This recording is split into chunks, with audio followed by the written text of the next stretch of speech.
engineers aspiring to be great mechanical engineers in future. So I would have enjoyed speaking with you one-on-one, a personal interaction, but thanks to COVID, we are all connected online through virtual platforms. Nevertheless, it gave us an opportunity to connect with each other and understand each other. So with no further delay, let us move into the session. I'm sure from morning, there would have been many speakers who told you about what corporate is, what interviews are, how would you prepare, what you have to do, and all that. So I thought as a concluding session, I'll just give you a brief of what is the current condition in the market and what's going to be the new normal in hiring and how you have to be prepared for it.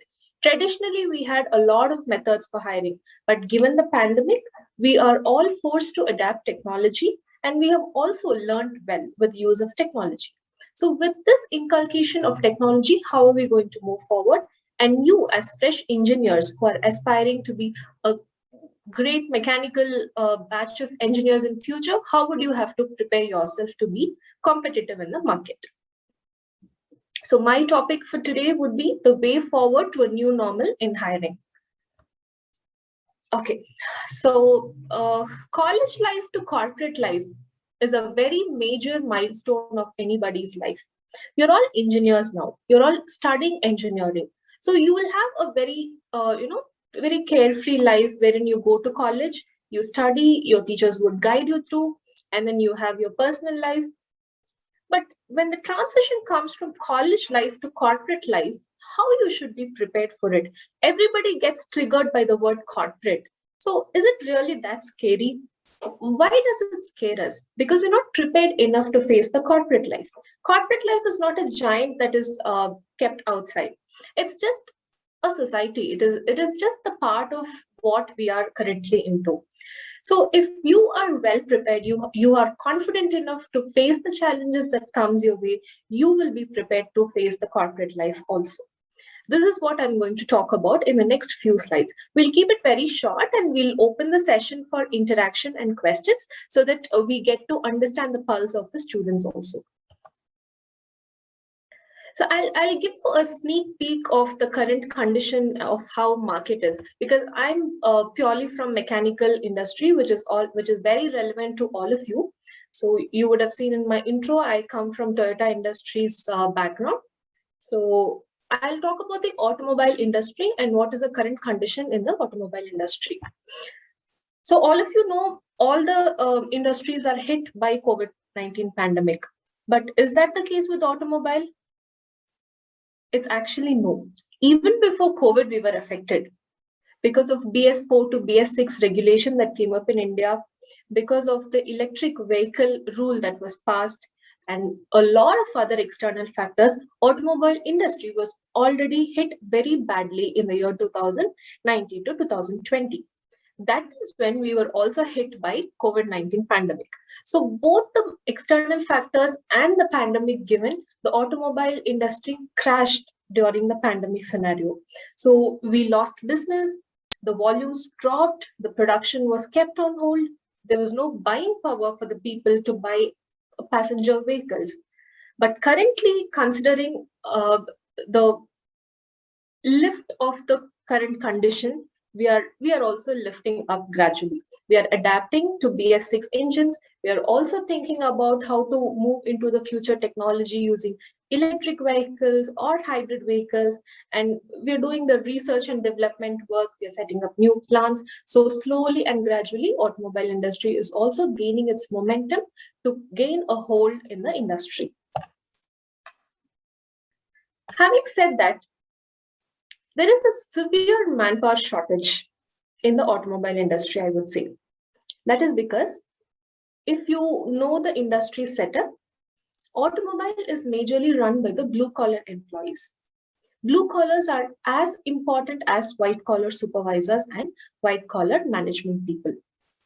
Because of the pandemic, people are forced to return to their respective hometowns. In this case, we are facing a severe human resource crunch. So we are looking out in the market for talents, but the talents are less. Why is it less? Why are we not able to bridge the gap between the talent in the market and the role that we require, because there is a lack of understanding in the basics. When we look out for fresh engineers, if you see, I interview around 15 to 20 fresh engineering graduates from mechanical engineering background every day. So what is lacking in people? Why are we not able to close positions? Why are we not able to recruit mechanical engineers who are fresh out of college? That is because the basics are weak. You people have already passed 3, 4, 5 semesters. I'm not sure how many semesters have gone through in online classes and online platforms. So the interaction you have between your faculty and yourself is very, very minimal. In online platforms, I'm sure they're trying their best to give whatever possible. But when you interact in person, you get their wisdom. Knowledge can be gained through books, but the experience and wisdom that your faculties possess, 20 years, 30 years of wisdom, that can be got only through personal interaction with people. So that is where we are finding a gap in the requirement and what is available in the market.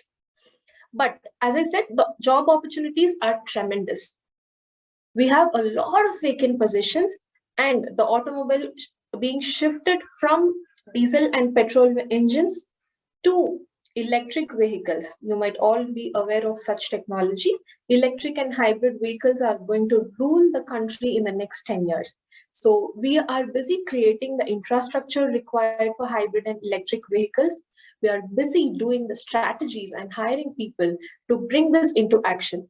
But on the other hand, there is a shortage of manpower, wherein the demand is high, but the potential talent we find in the market is pretty less.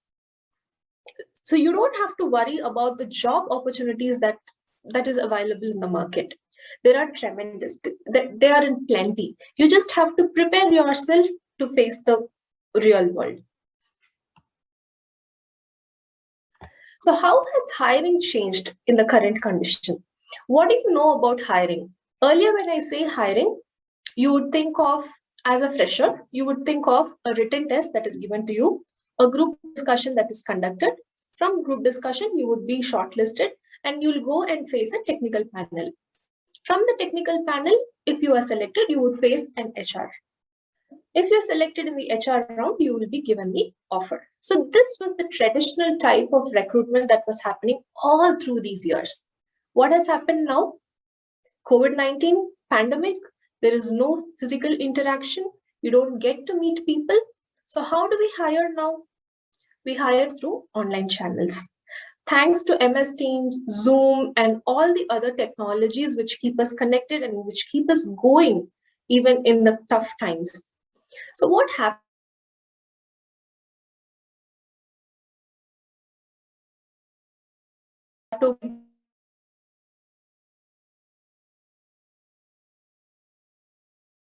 Not sure.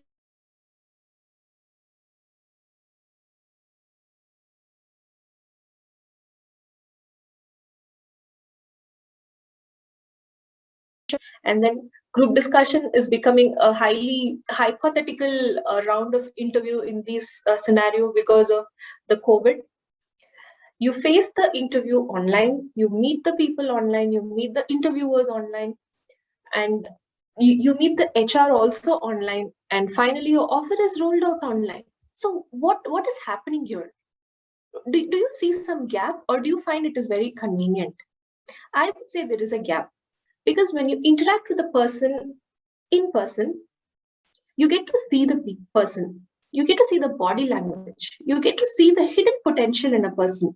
But when you interact online, certain nuances which HRs grasp here and there during the interview, or the hiring manager grasps and probes you on that, is missing. So you have to be thorough and very, very good on your basics so that you are prepared to meet this new normal in hiring. So our interviews are like tough nuts to crack. When I say interview, people will get offended. They get scared hearing the name interview. But are these really tough nuts to crack? Let's see. So I would suggest how our body requires vitamins to operate on day-to-day basis. You also require few vitamins to be able to face the interview successfully. Let's see. What are the basic vitamins that a body requires? A, B, C, D, E, and K. Okay. Based on this, I'll tell you what are the vitamins that is required for a healthy interview, so that you have this as mantra when you prepare for your interviews and face the world. First one, vitamin A. A for articulation. So what is articulation? Articulation is basically how you convey yourself to the interview panel. You might be knowing a lot of things. You may be a king in your subject, but all that matters in the interview is how well you articulate. I'm not talking about the posh language or the slang or excellent communication skills. I'm talking about articulation. So how well you express yourself and make the person on the other side of the table understand what you're trying to say. That is very important. This is going to fetch you great results in the interview. So prepare, practice. When will you have good articulation? When you know yourself well, when you know your subject well, that is when you can articulate well and impress the person on the other side of the table. So please be prepared to articulate the things in a better way. Second is behavior. This is very important. As I told you earlier, during traditional interviews, an interviewer judges the interviewee through his body language or his behavior, how he behaves in the interview panel, how he enters the room, how he exits, how well he carries himself. But given the online channels, this has become a question mark. However, this is not eliminated from the interview set. It is given importance. So all you have to do is present yourself well and behave good even in the online platforms. Just because it is an online interview, it doesn't mean you can wear an informal dress and you can sit however you want. You can take your body language to whatever level you require. No. How you will face a real interview in person, face it in the same way. So it gives a professional look and professional impression to the interviewer. The next is vitamin C. C is competence. What is competence? Is it knowledge? Is it attitude? No. Competence is the set of skills that you possess. Competence is something that differentiates you from your peer. Being engineering graduates, if I take a set of 50 students, all 50 students would have the similar knowledge because they all would have undergone the same subjects in their college. They would have done similar kind of projects. They would have been taught by same faculties. So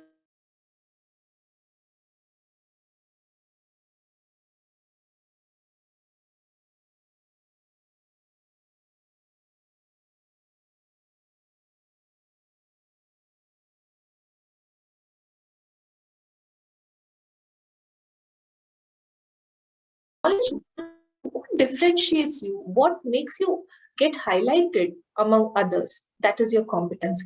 So develop few skills for yourself, be it technical skills, be it your soft skills. Stand out from the set of people that you compete with. Do projects, do internships. That is where you actually acquire the skills. So next is vitamin D. We have seen A, B, C vitamin. Now we are seeing vitamin D. D is direction. According to me, this is a very, very, very important factor that anybody should have in life. Not just engineers, not just fresh graduates. Everybody should have a direction in life. Set a goal for yourself. Work towards that goal. Definitely you will achieve great heights in life. A person who doesn't have a goal will go with the flow of life.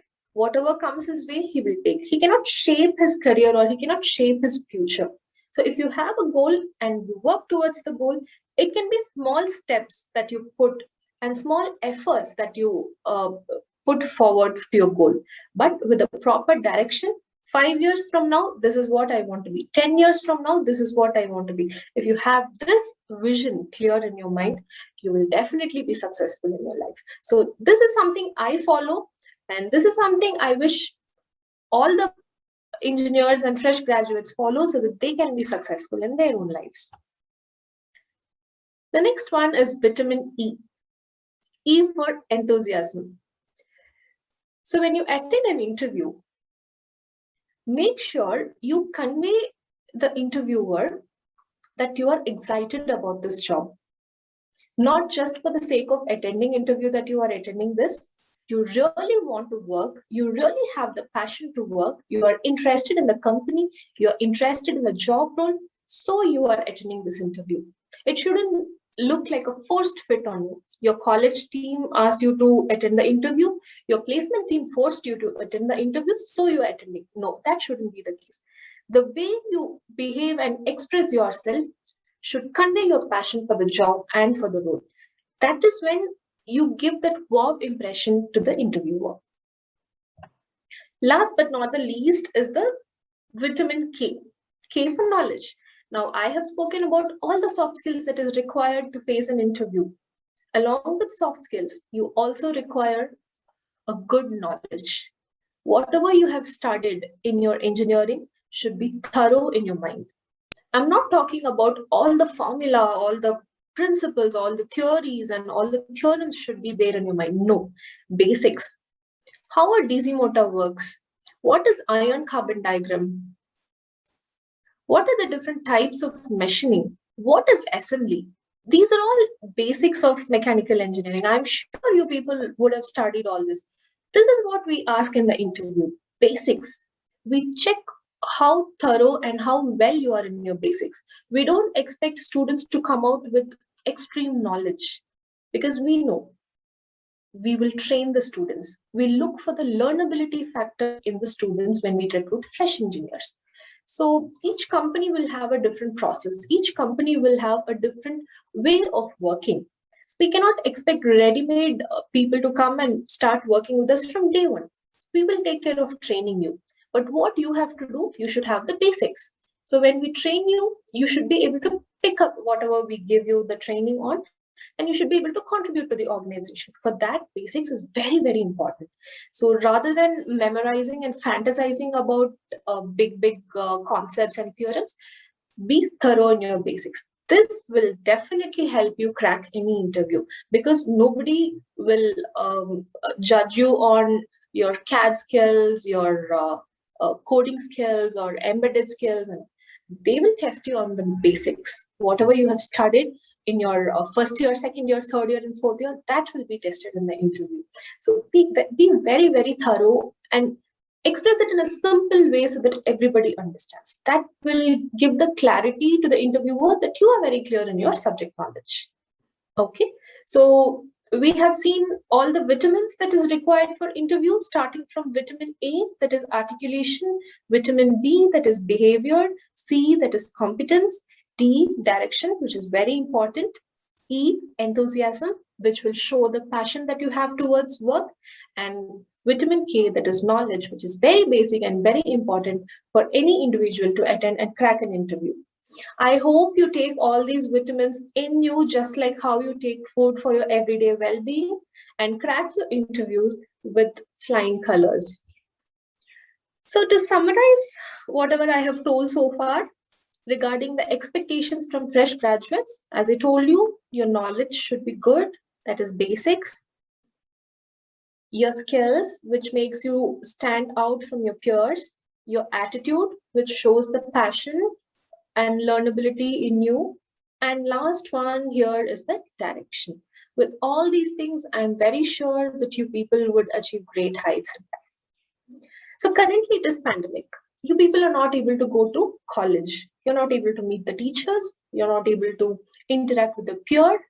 So what can you do in such a condition? How can you leverage this pandemic to be industry ready or to build relation with the industry? The first thing is you can prepare yourself on your basics so that little by little every day, if you get thorough in your basics, it will definitely lead you to a massive knowledge bank which you have in yourself. The next one is internship. So I insist and I urge all the students to undergo good internships in good colleges. You know why? because this helps you get the insight of industry, how industry really works. On any normal day, if you request an industry to let you in and see their process, they would not do that. The only way for you to enter an industry and understand its working culture is through internship. So there are many industries and many companies who invite interns. So it's a very good opportunity for you to go and understand the culture of the company, see what work is actually. I see many mechanical engineers these days, right out of college, looking for a job, are looking for a white collar job. Is really mechanical industry a white collar community of people? I don't think so, because in mechanical industry, you have to get your hands dirty. You have to get your shirts dirty. Only then you will learn. Being fresh engineering graduates, you must be able to get into the battlefield and battle for your career.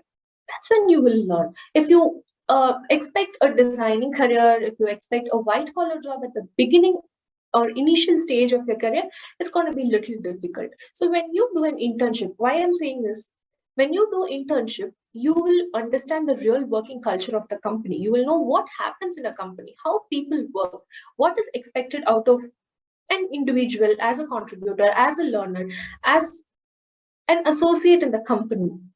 And interacting with the industry people is going to give you good insights about what an industry and what mechanical industry is, because all the people that you would interact with will be working for 10 years, 15 years, 20 years in the company or from various companies. So the knowledge and wisdom they carry with themselves is tremendous.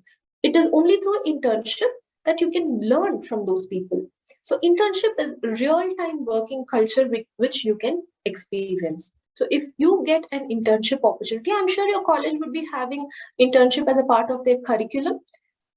Don't do it just for the sake of doing. Put your heart and soul into it. Find a good company, pick a good project, and along with your industry mentors, work well on it. Go to the industry and work. Don't do it remotely from your college or from your place of stay. Go to the industry, work there along with people.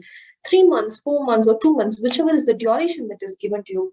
I would say ideally 3 to 4 months is required to understand the work and the culture of the company. So whichever is applicable or available for you, utilize that opportunity. Talk to your college team also to get you good companies for internship, and please utilize the opportunity to learn and experience what an industry is. So with whatever I told, if you follow or if you add on to it, and if you have a direction in life with good basics and passion for work, with a good skill set which differentiates you from others, with a reasonable industry experience, you will definitely reach success in life and in your interview. So this is about my thoughts that I wanted to share with you, because I'm sure I have the participants from different years of mechanical engineering. So it will definitely be helpful for you in future. If 1 or 2 of you are able to pick whatever I have told, at least 1 point, and be successful in future, I would be very, very happy. So I think we can wind up the lecturing session. Now I'm open for questions so that it will be more interactive. Thank you so much, ma'am. Yeah. Thank you so much for sharing a deep knowledge about corporate placement, recruitment with us. Your session is full of enthusiasm, valuable knowledge. I hope every student absorb all the vitamin A, B, C, D, K. It will be great pleasure for us to listen you again in our future events. So your session is pretty clear, but still I have many questions from participants that I will read for you. So the first question is, which vitamin is the most important according to you?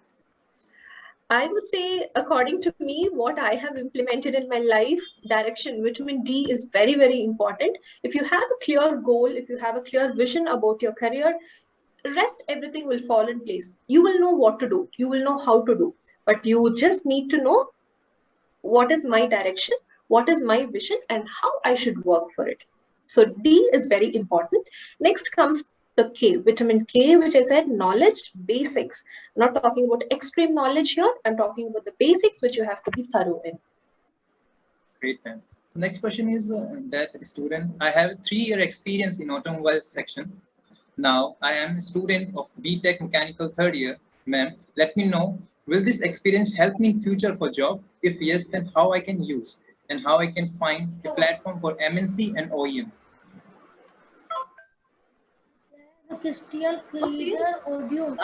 So I believe this person has completed diploma and worked for 3 years before joining 3rd year. Yes. I mean, that's great. So this person has work experience already. So industry is not new. They've already understood what industry is, how things work in the industry. So it is very, very easy for him to crack the interview and find a place in MNC or OEM. And this is a general misconception that everybody has. A good company is an MNC. A good company is an OEM. No, it's not like that. There are many small players in the market wherein you can learn a lot of things. They will teach you tremendous things for your career. So don't just restrict yourself for an MNC or OEM. Be it a tier 1, tier 2, tier 3 supplier or any small supplier company for an OEM. Be ready to take up the opportunity, because initial 5 to 7 years in your career is when you can learn and take risk. So which job enthusiasms you, which job interests you, you have to go there and work. That is why I said you need to have a direction. If your direction is to work in an MNC, very good. Aim for it, go and work in an MNC. If your direction is to learn something in life and then build up on it, then whichever company is good for it, please choose. Don't restrict yourself to MNC or OE. Thank you so much, ma'am. The next question is, it's like that student, during student, when we start our BTech, student should have a vast knowledge about something, about everything, or it should be subject special, subject expert. No, I didn't get it. I will read it for you. The student should have a vast knowledge. So let's suppose I have a knowledge in designing, in CA, in MBD, or a student should gain knowledge like a subject expert. This should have core knowledge about designing only, specific to the designing, or should have a variety of knowledge. Okay, that's a very good question. Thank you for whoever asked this question. See, I would say for a fresh engineer, for a fresh graduate, basics is required.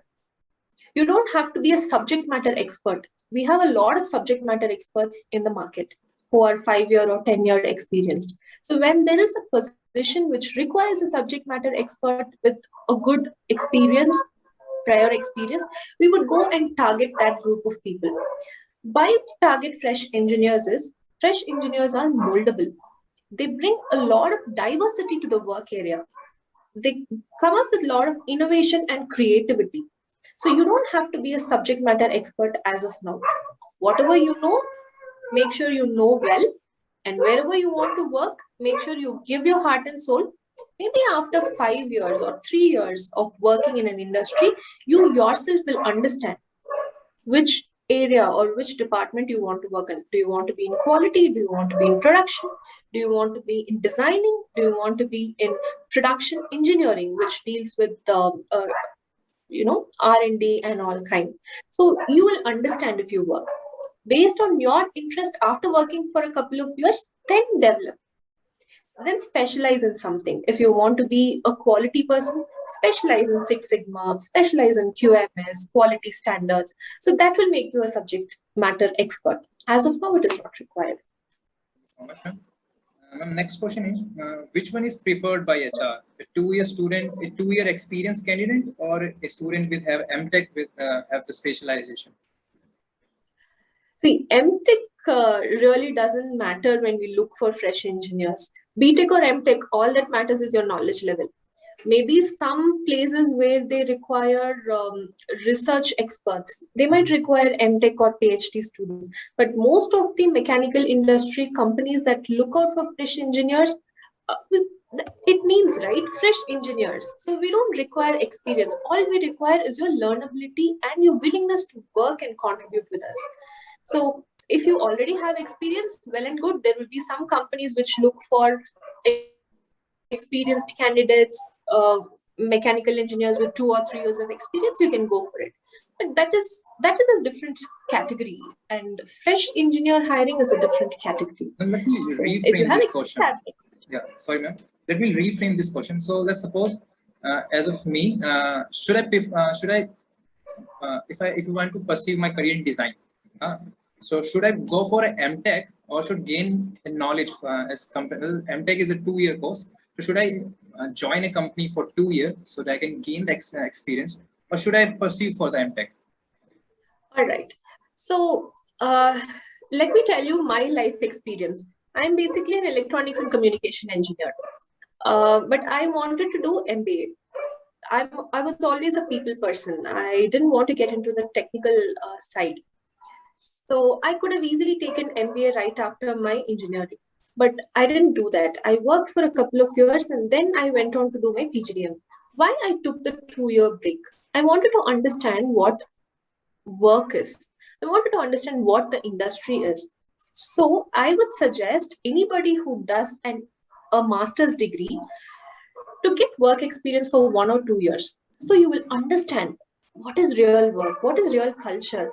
And with that work experience, when you go on to pursue your master's, you'll become an expert because already you would have understood the industry. Now you know what you want to do exactly, which area you should specialize in. So knowledge and experience combined together is a deadly combination. So yeah, again, it depends on the personal choice. The next question is from Rithvik Singh. Will an automobile competition, which is less popular, but the technology they are asking us for manufacturing is new count as a plus point in resume? Okay. Automobile competition less popular, I didn't really get that point.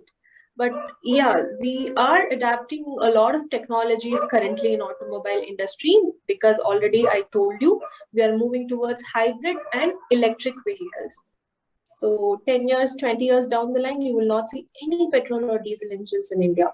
Infrastructure will be completely different and the vehicles also will be completely different. Passenger vehicle mode and model will change. So a lot of technologies are being adapted. If you have a knowledge or if you have a prior exposure to the technologies that is already in the market, it's an added advantage. If you don't have, it is not a problem. When you get selected in a company, based on the company's need, they will train you. Because we'll take CAD. CAD may be used in one company, but CAD may not be used in another company. They would be using a different software. SAP will be used in one company. The other company will not use SAP.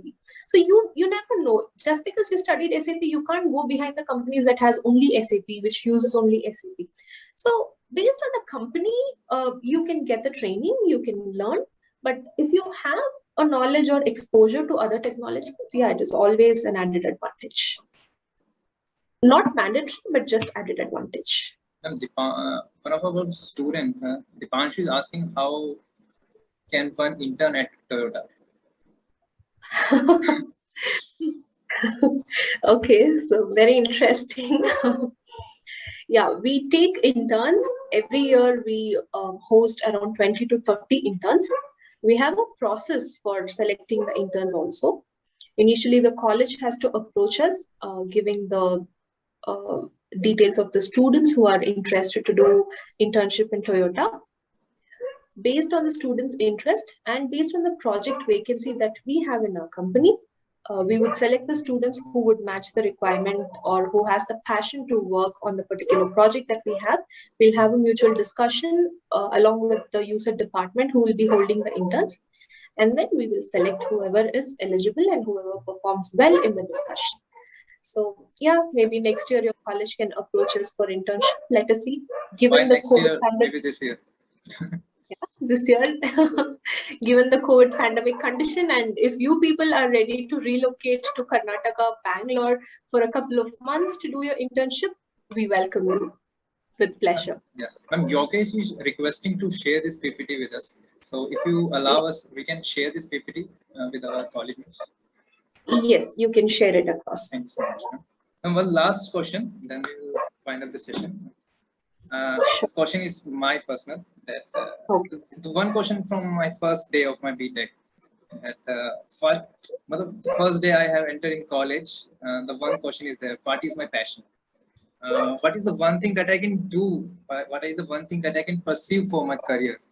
Because whenever I do things like this, if I design something, I think that designing is my field. When I do design optimization, this is my thing. Now I'm doing a model-based designing. Now this seems me too fascinating. So how to choose this? What is your purpose, and how to choose a perfect career, Tommy? Okay.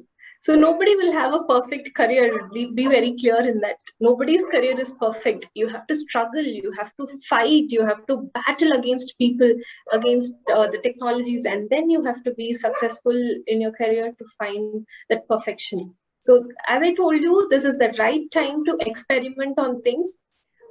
Do as many projects as you can. Understand as many areas of engineering that you have. There'll be some point which will click you. Yes, this is what I want to do. This is me. So at that point, you will naturally get the direction for your life and you'll proceed. When you do a lot of things, if you're excited in a lot of things, see how you can put all those together and find a common, common goal or common direction for yourself. That would definitely help. I'm very happy to hear that you are very interested in a lot of things in mechanical engineering. All the very best to you.